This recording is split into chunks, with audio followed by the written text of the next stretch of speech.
Olá pessoal, bom dia, boa tarde, boa noite, dependendo da hora que vocês estiverem assistindo essa aula.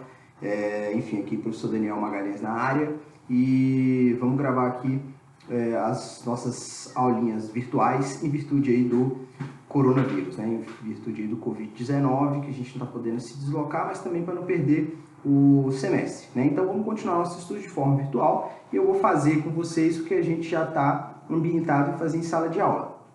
Vou acompanhar aqui o meu roteirinho, que está comigo aqui do lado também, estou acompanhando, tá? Vocês acompanhem aí o roteirinho de vocês, para não se perder aqui na nossa aula, tá bom? E aí a gente vai falar hoje sobre inventário e partilha, um procedimento de inventário e partilha, e a gente vai tentar aí esmiuçar para vocês como acontece esse procedimento especial de inventário e partilha, para que a gente possa então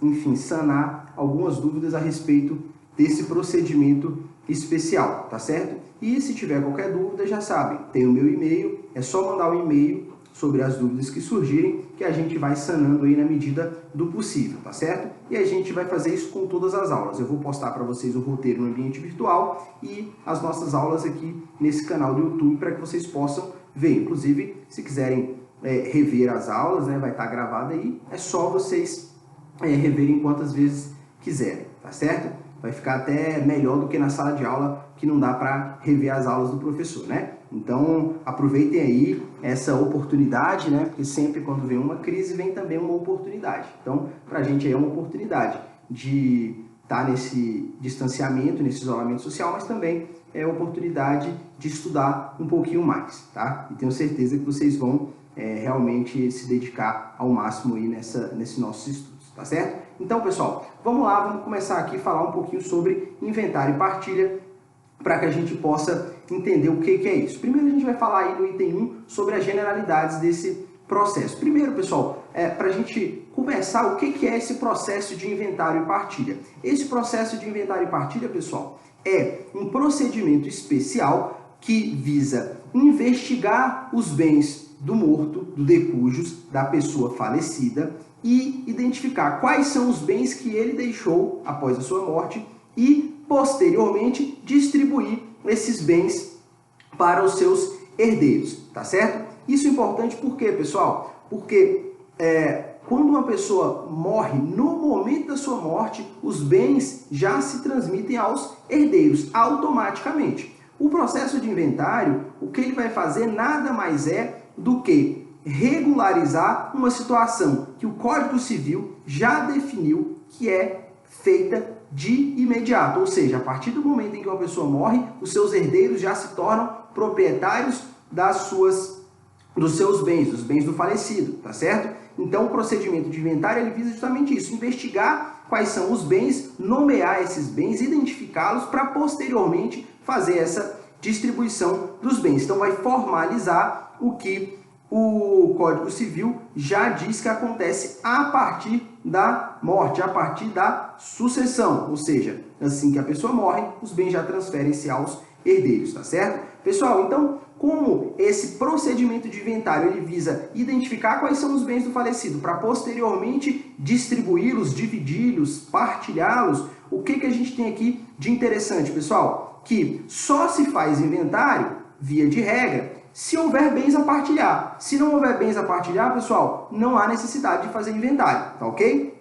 Mas aqui a gente faz uma importante observação. Há, às vezes, a necessidade ou a possibilidade, de acordo com a doutrina e com a jurisprudência, de se fazer o que eles chamam de inventário negativo. Pessoal, esse inventário negativo é o quê? É um inventário sem bens. E para que isso serve? Para que serve esse inventário negativo? Ele serve para apenas dizer que não tem bens a partilhar, para declarar, para que um juiz declare que não há bens a partilhar. Pessoal, isso seria importante para quê? Isso seria importante, por exemplo, para que os herdeiros pudessem já se antecipar a uma eventual cobrança de dívida que algum dos credores do falecido venha a fazer. Porque se o falecido deixou algum credor, deixou alguém que ele deve, essa pessoa poderia cobrar o espólio, que é essa massa de bens do falecido. Mas se não há massa de bens, pode os herdeiros requerer a declaração desse inventário negativo justamente para se antecipar a essa situação, tá ok? Uma outra questão importante aí, pessoal, em relação ao inventário. Sempre que for fazer o inventário, vai se fazer a cobrança do imposto, que é o que a gente chama de ITCMD, que é o Imposto de Transmissão, Causa, Mortes ou Doação, tá certo? Esse é um imposto estadual e cada estado define qual que é a alíquota desse imposto, tá bom? Aqui só para efeito de exemplo, aqui no Distrito Federal, por exemplo, esse imposto, ele pode ser de 4% a 6%, tá bom? Dependendo do volume de bens, dependendo do valor dos bens deixados para o espólio, tá bom? Então vai de 4% a 6% aqui no DF, mas como é estadual, cada estado pode definir uma alíquota diferente. Então vamos lá, pessoal, seguindo aqui no nosso roteiro, nós temos o item 2 do inventariante. Pessoal, quem é o inventariante nesse processo de inventário?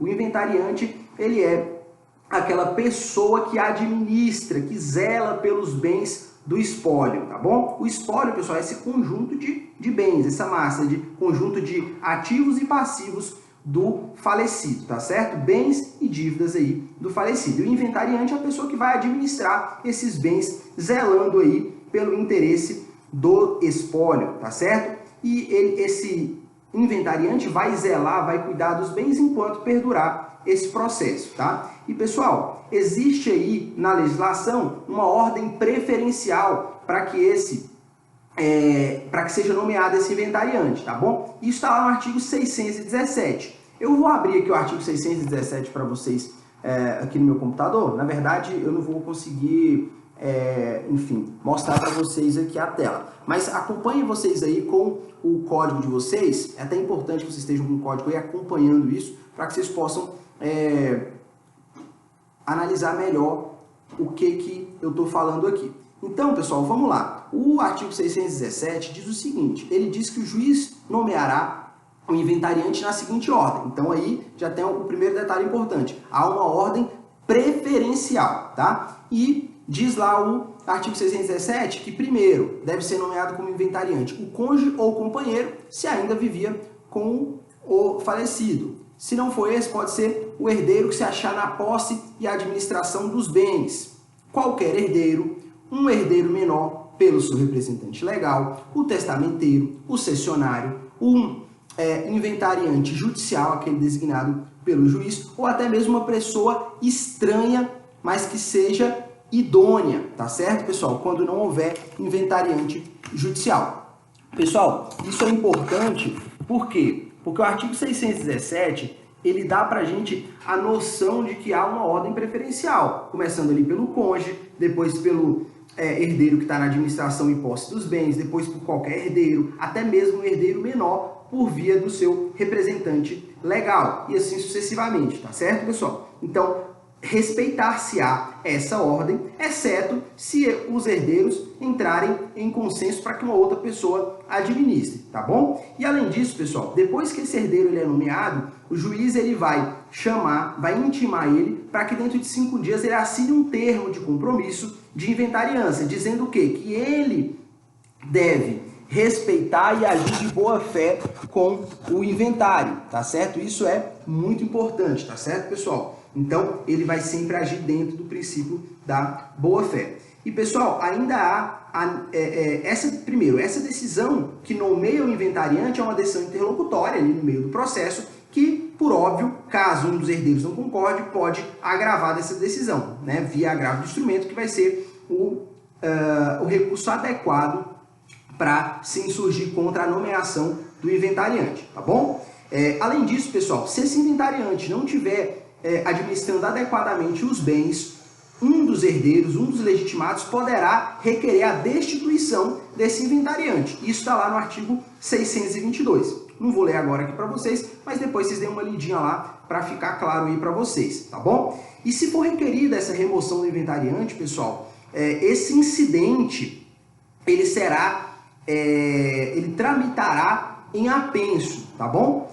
E o que isso significa? Significa que se eu peço para destituir o inventariante, eu vou fazer o meu pedido num incidente apartado, em autos apartados, ou seja, vai receber um outro número, vai ficar vinculado ao processo, mas receberá um outro número, ficará em outro processo, tá certo? Então, por que isso, pessoal? Para que se possa dar maior celeridade ao inventário, tá bom? Porque pode ser que nem seja hipótese também de destituir o inventariante. Então, para não ficar tumultuando aí o inventário, se faz isso num procedimento apartado, tá bom? Então, vamos lá, pessoal. Item 3, falando agora propriamente do procedimento do nosso inventário e partilha. Primeiro, pessoal, lá no item 3.1 do nosso roteiro, nós temos a propositura. Primeiro, ou seja, quando é que eu devo propor a minha ação de inventário? Primeiro passo é,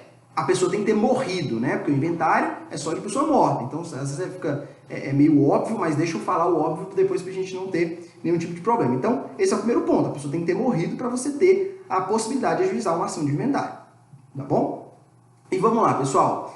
Diz o artigo 611 que esse processo de inventário ele deve ser iniciado dentro de 2 meses, tá bom? Dentro de 2 meses deve-se iniciar esse procedimento de inventário e ele deve terminar num prazo de mais 12 meses, tá certo, pessoal? Sabendo que esse prazo de 12 meses ele pode ser prorrogado, tá bom? Agora, pessoal, esse prazo de 2 meses para se iniciar o processo de inventário, ele deve ser respeitado sob pena de pagamento de multa. Então, vamos lá, pessoal. Se a pessoa responsável, se um dos responsáveis, que a gente já vai ver quem é, um dos legitimados para ajuizar esse processo de inventário, não o fizer, pode ser que o Estado cobre a multa. Pessoal, tem Estado que ainda não cobra essa multa, mas a legislação autoriza a cobrança da multa. Vou dar um exemplo para vocês. Por exemplo, no Estado de São Paulo,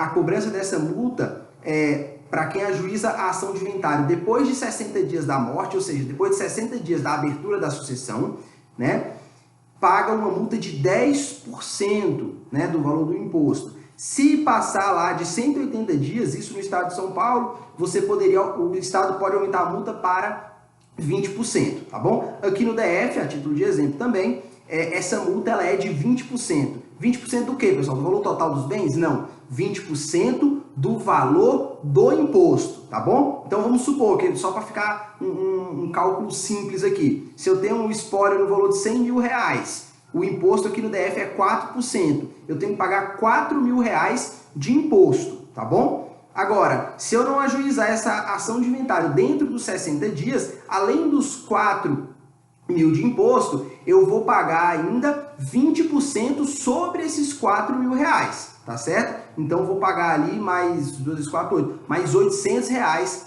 de imposto, tá? Então, em vez de pagar 4 mil, vou pagar 4.800 reais de imposto. Nesse exemplo aqui que eu estou dando para vocês, tá certo?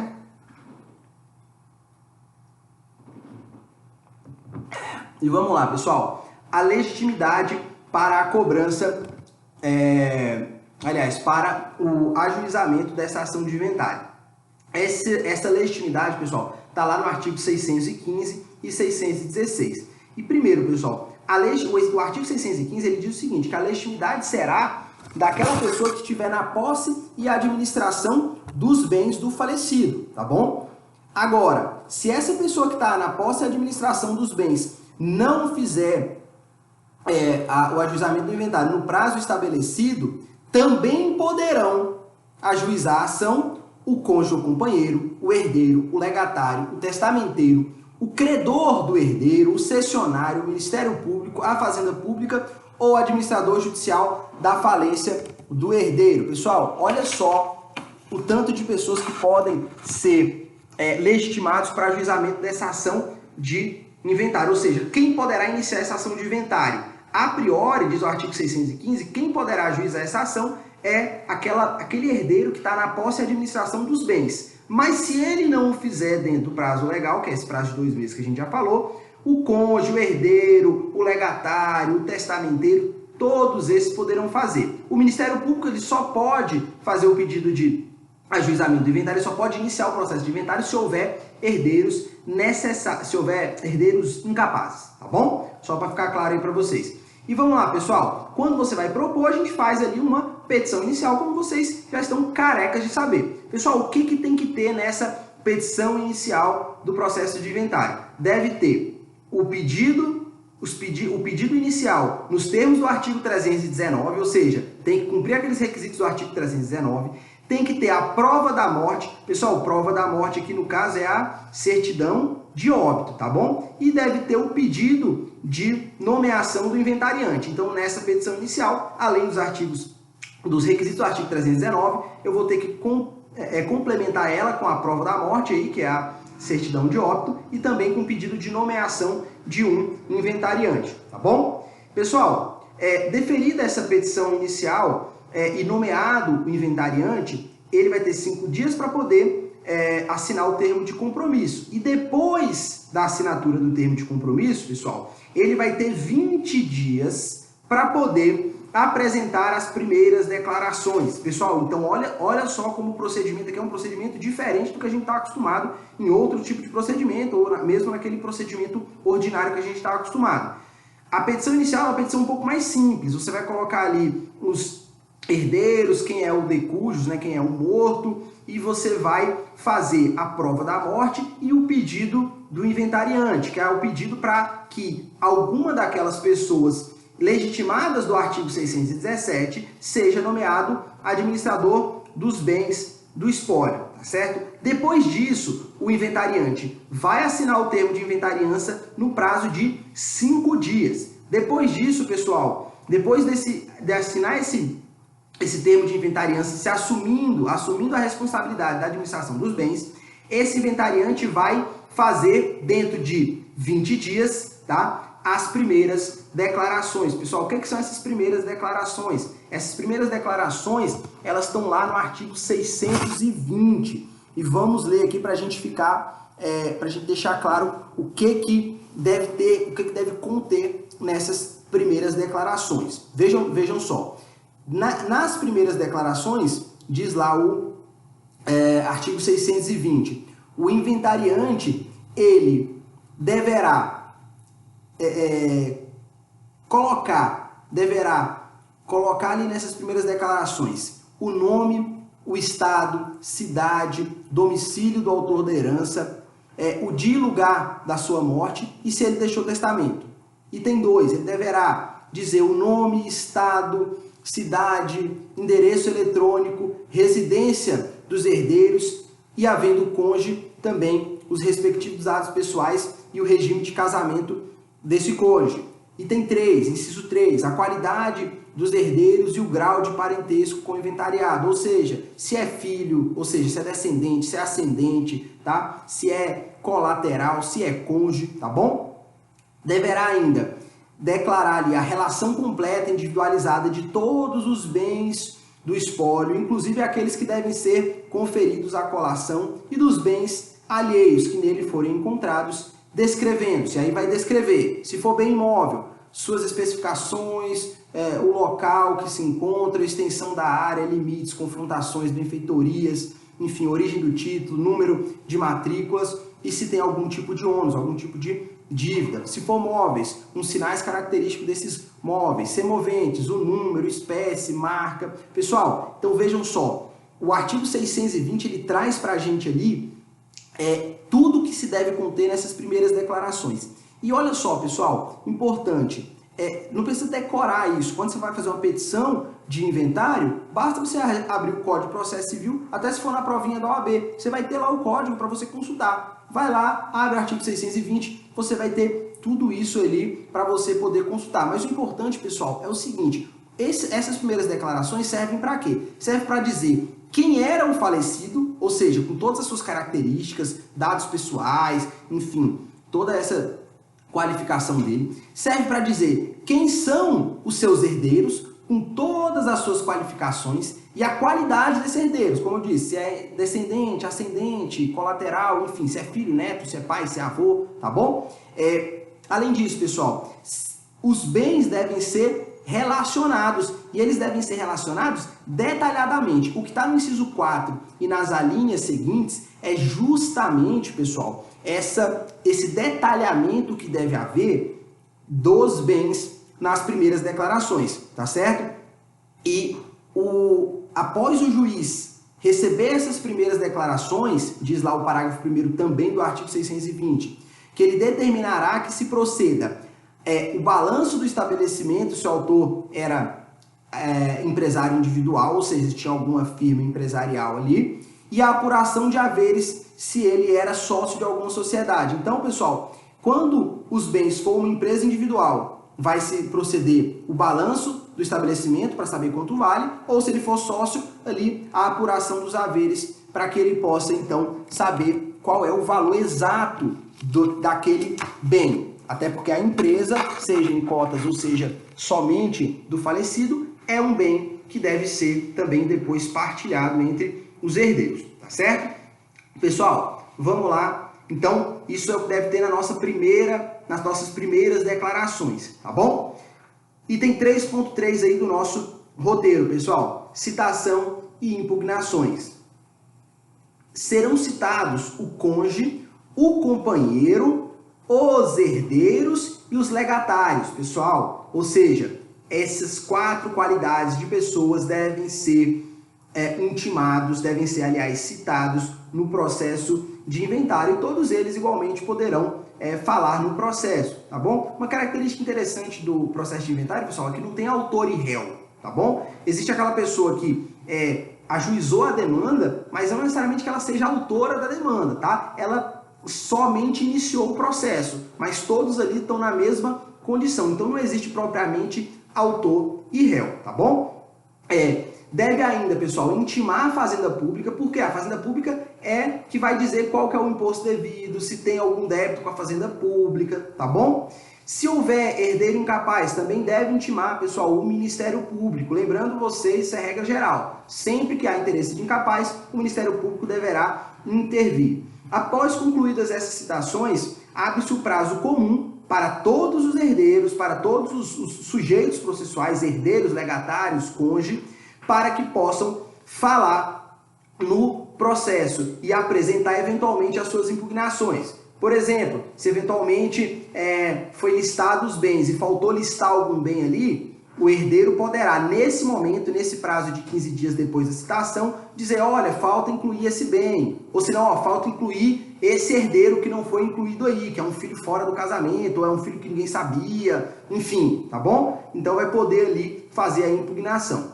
Se houver essa contestação, essa impugnação da qualidade de herdeiro, ou se alguém se sentir preterido na herança, ou seja, não foi colocado como herdeiro no inventário, mas acha que deveria ser colocado como herdeiro no inventário, essas questões podem ser resolvidas dentro da ação de inventário, caso não dependa de produção de prova. Pessoal, então vamos lá. Vamos supor que alguém ajuizou a ação de inventário e o decújo tinha 4 filhos, mas a pessoa que ajuizou a ação de inventário, aquela que estava na posse da administração dos bens, somente colocou 3 herdeiros. Só conhecia 3, colocou só 3. Ficou faltando o 4º herdeiro ali. Aquele 4º herdeiro que se sentiu preterido, ele pode pedir para ser incluído na ação de inventário como herdeiro, desde que ele comprove que ele é realmente filho. Pessoal, mas isso só vai ser resolvido na ação de inventário se ele trouxer uma prova pré-constituída, como, por exemplo, uma certidão de nascimento dizendo que ele é realmente filho. Agora, se essa pessoa é filho, mas depende ainda de uma ação de investigação de paternidade que está rolando para ser considerado filho, essa situação não será decidida no inventário. Ela será decidida à parte num outro processo e depois que for decidida, traz-se para dentro do processo esse herdeiro, se for realmente comprovado que ele é herdeiro, tá bom? E nessa hipótese, pessoal, você fala assim, mas se o processo de inventário terminar primeiro, aquela pessoa que estava discutindo a ação de inventário vai ficar sem os bens dela? Não, de forma nenhuma, pessoal. Quando há uma discussão se alguém é ou não herdeiro, esse valor que caberia a ele eventualmente, ele é reservado ali no inventário, ou seja, essa cota parte dele fica ali reservada no inventário, tá bom? E será destinada a ele quando ele for declarado filho. Se ele não for declarado filho, pessoal, essa cota que ficou reservada será dividida igualmente nas cotas partes dos outros herdeiros, tá bom? Então, após isso, pessoal, após resolver essas questões, passados 15 dias dessas impugnações, dessas eventuais impugnações feitas por esses sujeitos processuais, seja o cônjuge, seja herdeiro, seja um legatário, a Fazenda Pública vai ter 15 dias para poder informar o valor dos bens imóveis constante nos seus registros, tá bom? Por quê, pessoal? O bem imóvel que você tem, que o decúdios tem, ele é avaliado pelo Estado, né? Lá no IPTU ou em outros registros, se for imóvel rural, no ITR, né? Imposto de Territorialidade Rural.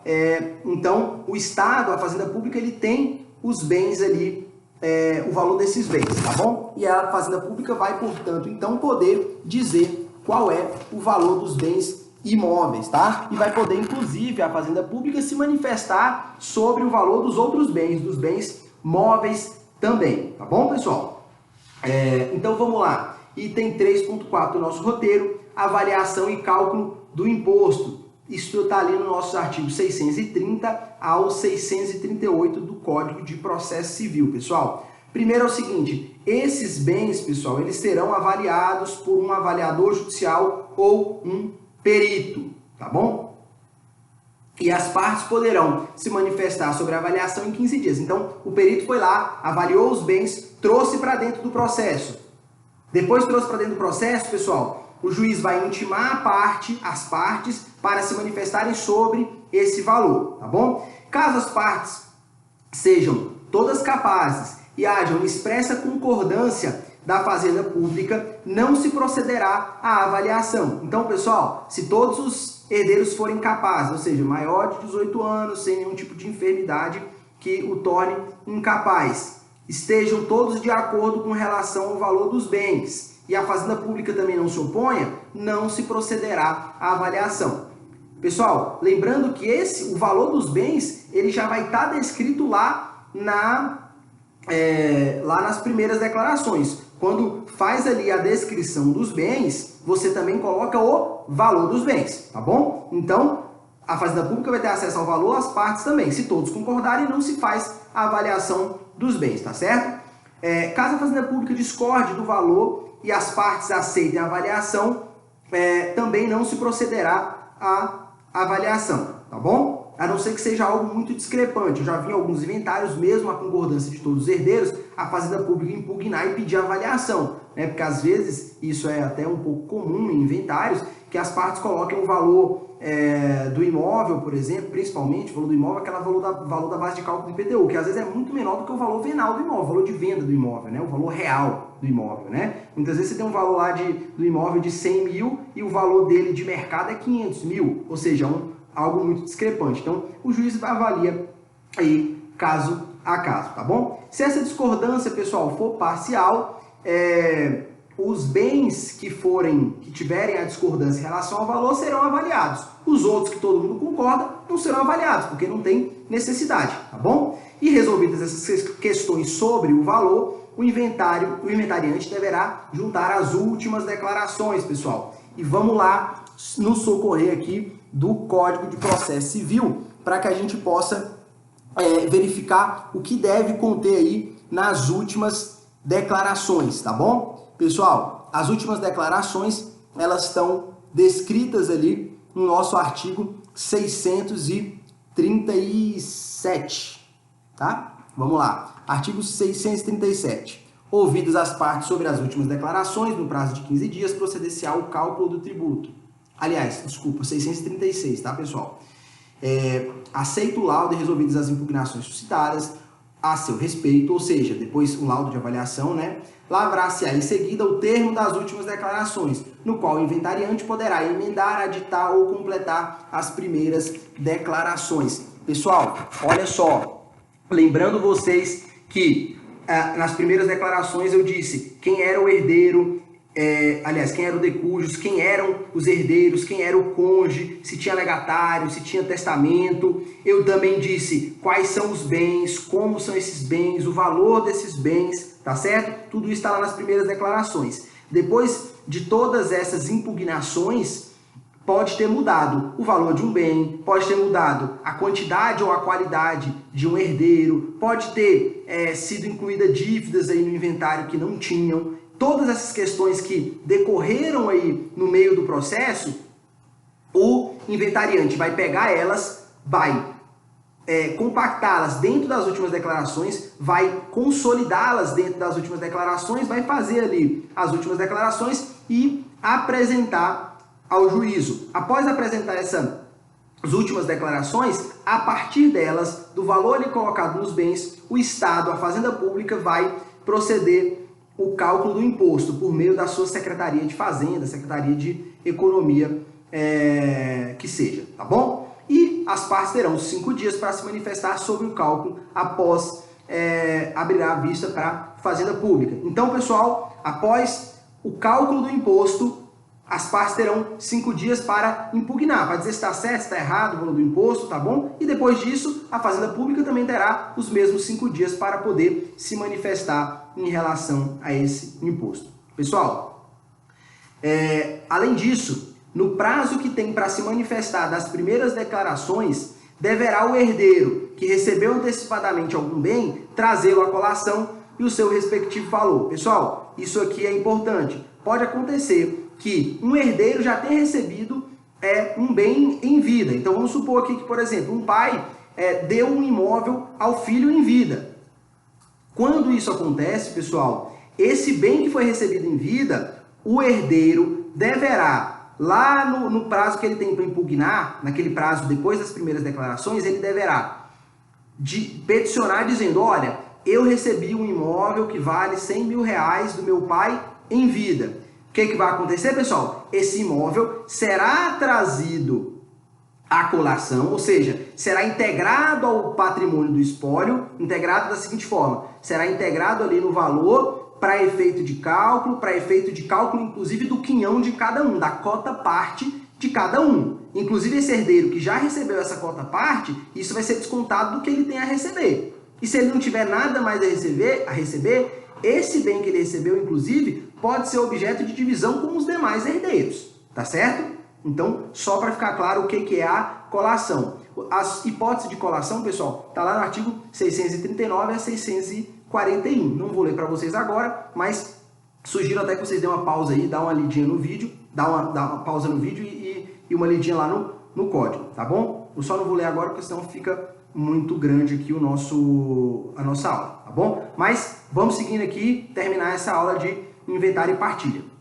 Vamos lá, pessoal. Item 3.6 do nosso roteiro, pagamento das dívidas, pessoal. Caso não haja pagamento voluntário por parte do inventariante das dívidas do espólio, os credores podem requerer, antes da partilha, a satisfação do seu crédito, tá certo?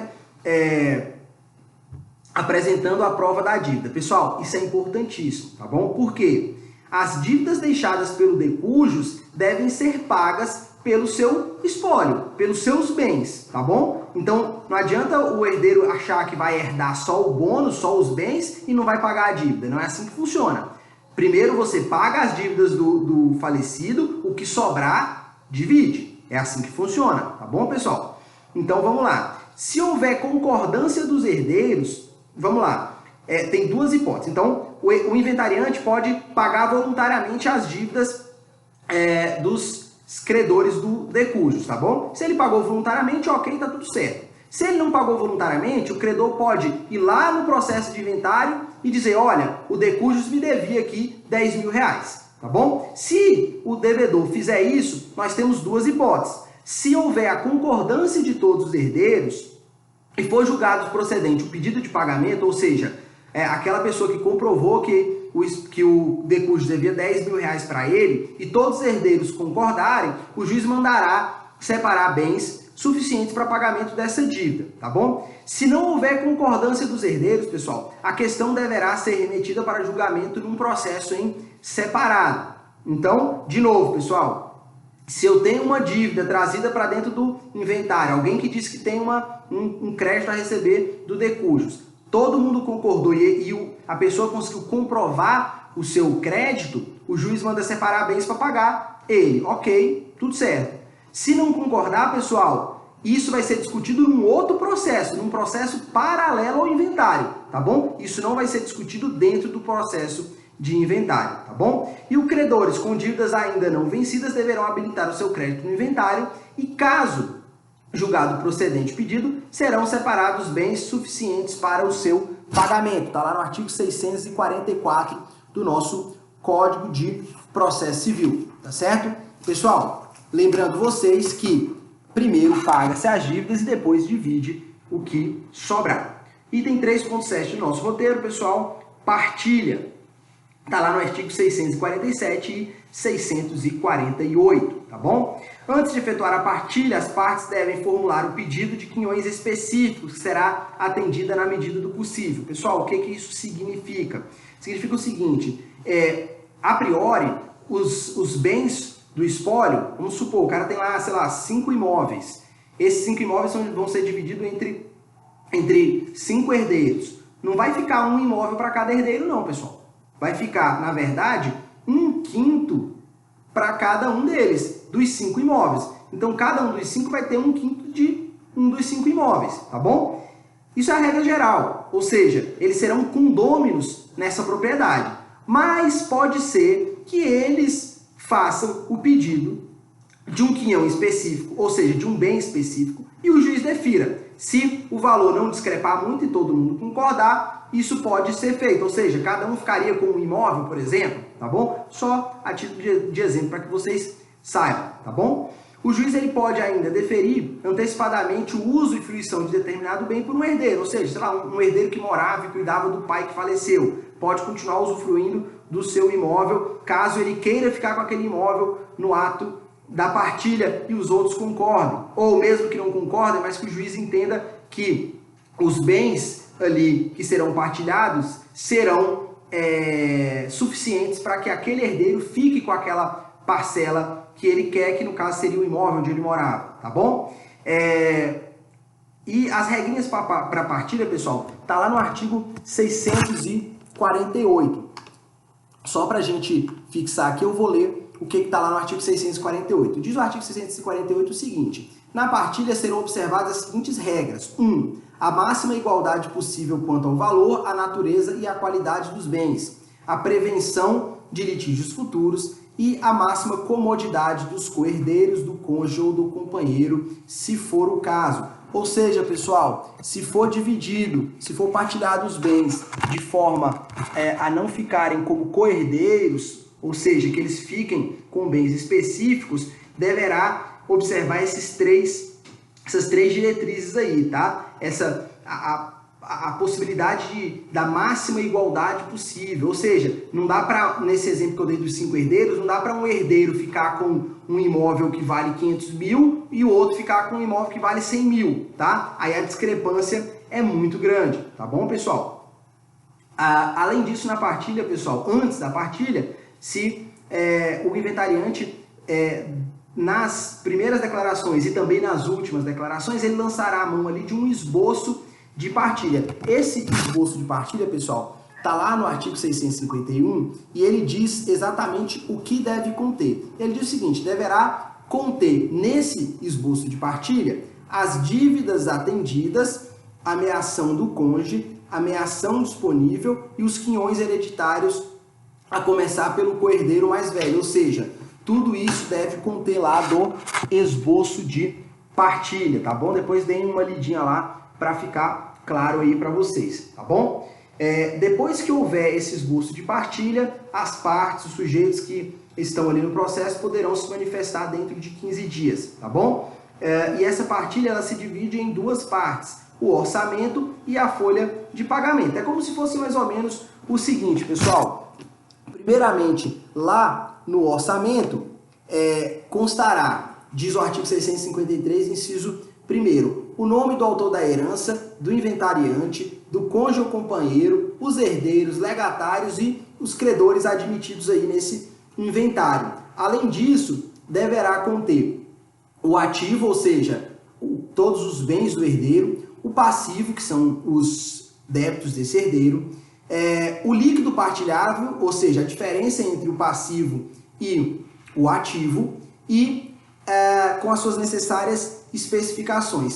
E além disso, deverá conter o quinhão de cada um, né? Ou seja, a cota-parte de cada um. Isso vem no orçamento. E a folha de pagamento, pessoal, é justamente aquilo que o juiz manda pagar em razão do seu quinhão. Ou seja, é a última parte ali do esboço de partilha que diz, olha, levado em consideração todo esse orçamento, tudo isso aqui que eu coloquei, pague-se a fulano isso, a ciclano aquilo, a beltrano aquilo outro, tá certo? E antes do julgamento da partilha, haverá necessidade de comprovação do pagamento do ITCD, ou do ITCMD, como alguns gostam de chamar, e também a juntada das certidões negativas. Certidão negativa distrital ou municipal, da Justiça Federal, trabalhista, tá certo? Todas as certidões de certidão negativa da Receita Federal, todas essas certidões devem ser juntadas ao processo. Após pago o imposto, aprovado o esboço de partilha, pago o imposto, juntado as certidões, haverá então a sentença, que vai ser justamente a declaração dessa partilha. E depois do trânsito em julgado dessa decisão, haverá o que a gente chama de formal de partilha, que é justamente a parte onde a vara faz ali a descrição dos bens e do quinhão que ficou para cada um, para poder registrar no cartório de registro de imóveis, ou lá no Detran, ou em outros órgãos responsáveis por registro de bens, tá certo? E essa sentença, pessoal, ela não faz coisa julgada material, ou seja, pode-se ter algum tipo de alteração quando for necessário, como por exemplo, pode ter algum bem que ficou aí esquecido no inventário e pode ser trazido para você fazer uma sobrepartilha, por exemplo, que a gente chama. A gente até vai ver daqui a pouquinho o que é essa sobrepartilha, tá bom?